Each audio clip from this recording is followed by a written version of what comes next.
Install Android 10 on Redmi 3S and Prime and 3X via LineageOS 17.1. Please check the description for important notes and all the download links. First, download ROM and GApps packages, then transfer the downloaded files to the phone storage. Link is in the description below. Step 2.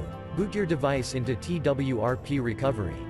Once in TWRP, click on Wipe, Advanced Wipe, and select the check boxes, as shown in the image, excluding internal storage. Step 4. Swipe the button to wipe the device. Step 5. Go back to the recovery main screen, and tap on the Install button.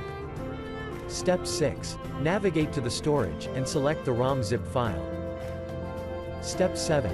Finally, swipe the button on the screen, to install ROM file. Step 8. Flash the GApps zip package, in the same manner.